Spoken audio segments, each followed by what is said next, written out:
Hello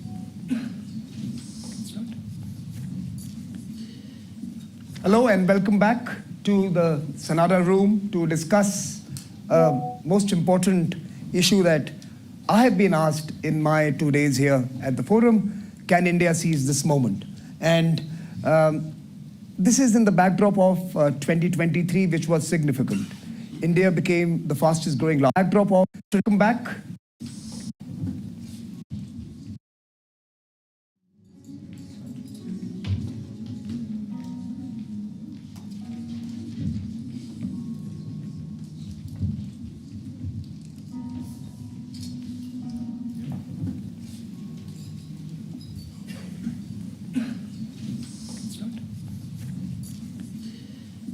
Hello and welcome back to the Sanada room to discuss a most important issue that I have been asked in my 2 days here at the forum. Can India seize this moment?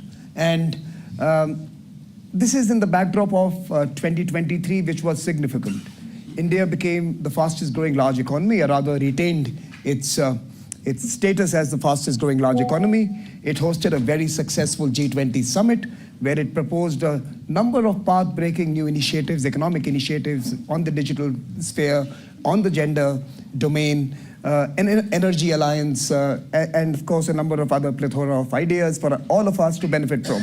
Now in the backdrop of 2023, as we enter this crucial year, crucial because there are big elections all over the world which are going to implicate geographies around.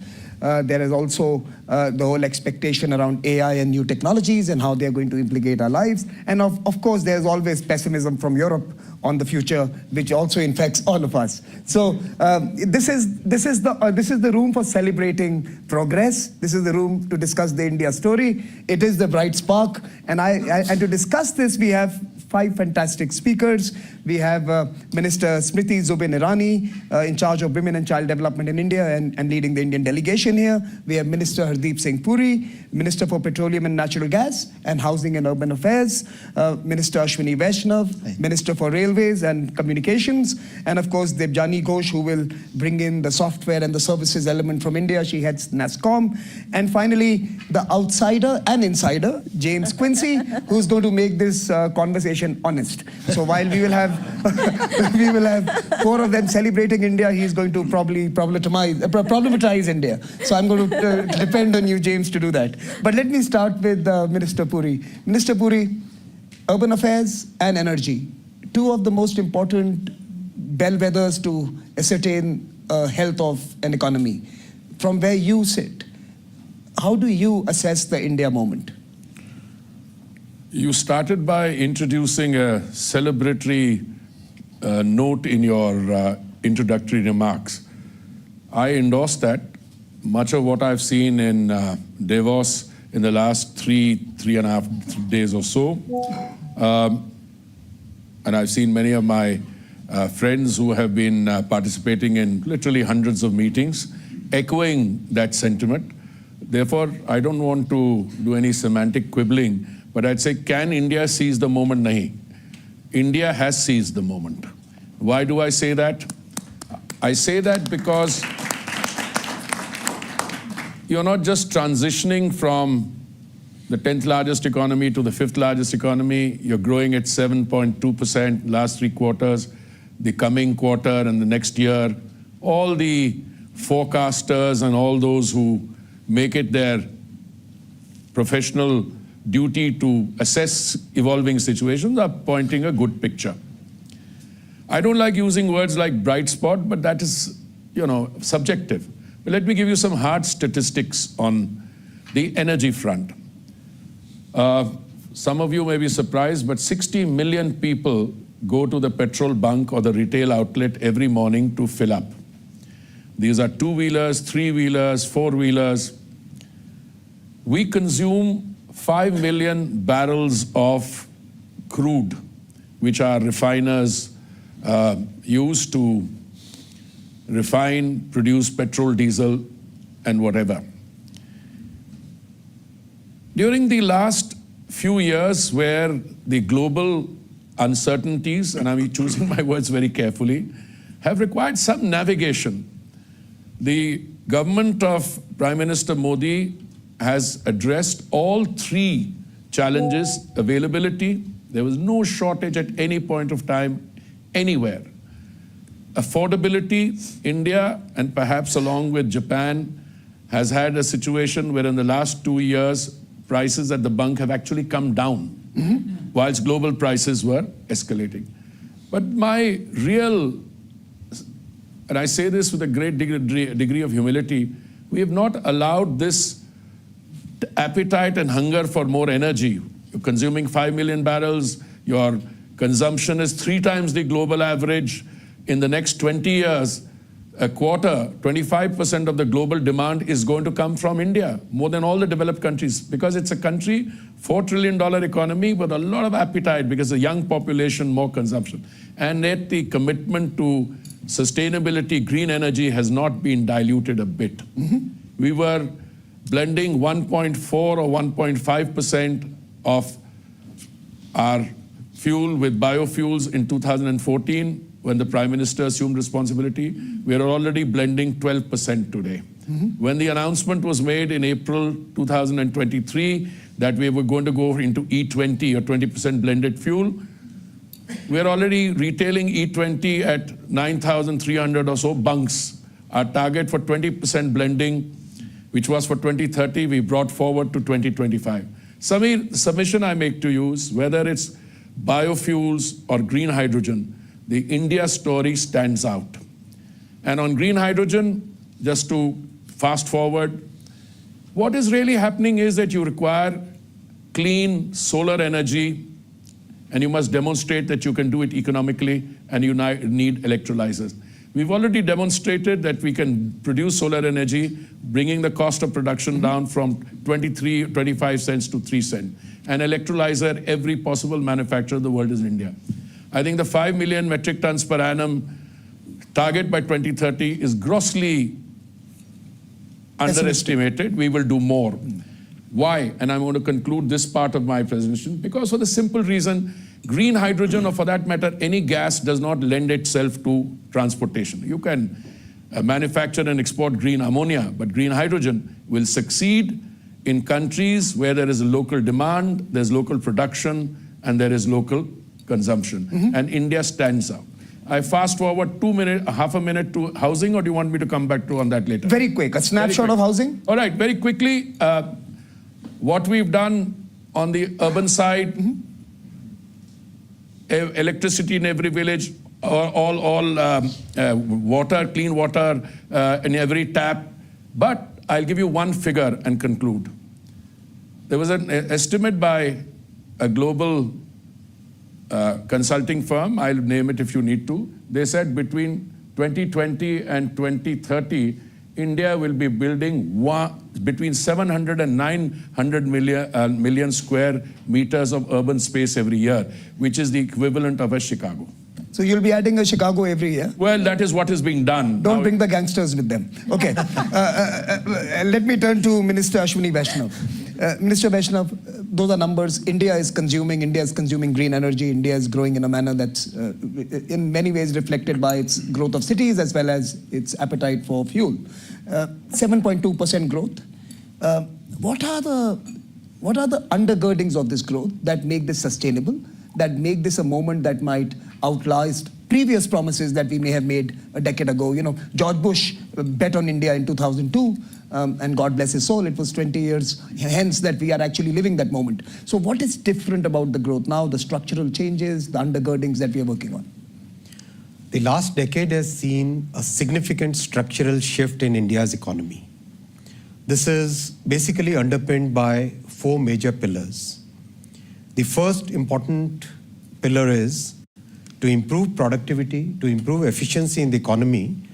Major investments have happened in the physical as well as digital infrastructure.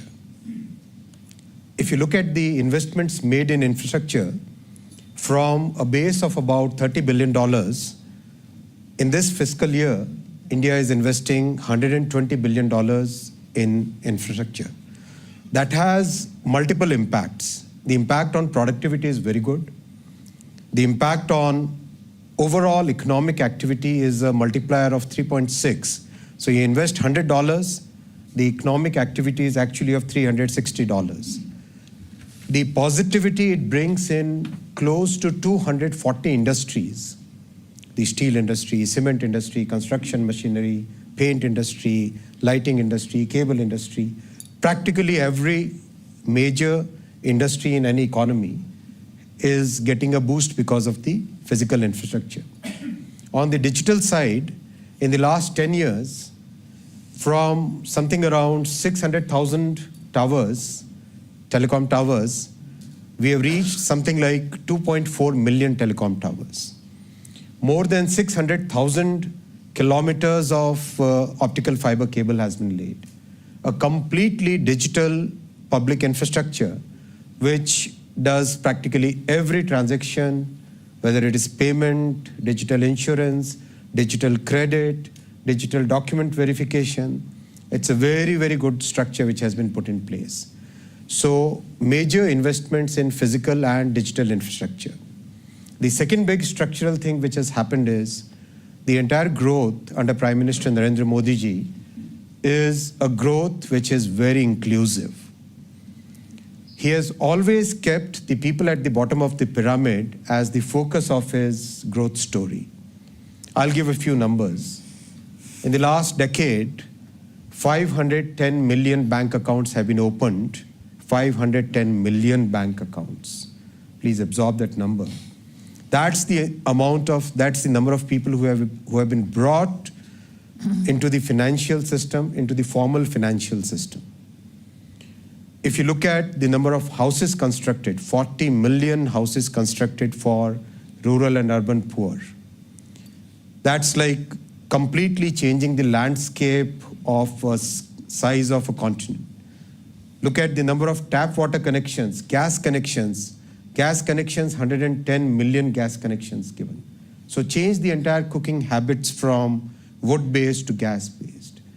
Multiple number of factors which are basically bringing a transformational change in the people at the bottom of the pyramid. The third big pillar, third most important pillar is focus on manufacturing. Manufacturing, whether it is electronics manufacturing, whether it is defense manufacturing, pharmaceuticals, chemicals, textiles, practically every sector of the economy, very clearly focused incentives, lots and lots of interventions which the industry asked for. It's a government which is listening. It's a government which responds positively to ideas, open-minded government. And manufacturing has again given very good impetus in terms of job creation. In 2019, per month, every month, formal jobs that were created were of the order of 600,000. Today, it is of the order of 1.5 million formal job opportunities created every month. That's the positive impact which has come, and that helps the entire economy in multiple ways. The fourth big pillar is huge amount of simplification which has happened. More than 1,500 archaic laws on the statute book have been repealed. Many of the colonial era laws and procedures have been totally removed. More than 30,000 compliances have been removed. It's a government which listens with absolute open mind. I'll give an example. Telecom sector, some friends from the telecom sector are sitting here. 10 years ago, the time it would take to get a permit for setting up a telecom tower was an average of 230 days. Today, that 230 days average has come down to 7 days because so much simplification has happened. And out of that, if you look at 85% of the permissions for telecom tower, they are instantaneous. You press the enter button and you get your permit out, except for the towers which are close to defense and aviation establishments. Everything else is practically instantaneous. That's the level of simplification which is happening. These four pillars, investment in infrastructure, both physical as well as digital, inclusive growth, focus on manufacturing, and immense amount of simplification. That is what has given us this growth, and with 95% confidence interval, we can all make an assessment that whole of the next decade, India will be growing at 6 to 8%, mostly on the upper side of this band, with a moderate inflation of 4 to 6% in a very consistent way. So this is what I would like you to take away from this. Thank you, Minister. Let me come to you, Minister Irani. What makes this moment special compared to the earlier ones? What is different about the India story now? I think Minister Puri said it right, that India has seized the moment, and let me elaborate a little on that. You spoke about India from the prospects of being a bright spark, and I agree. This is a bright spark that will fire up global growth. IMF says that we will contribute 16% of global growth, but how do we grow?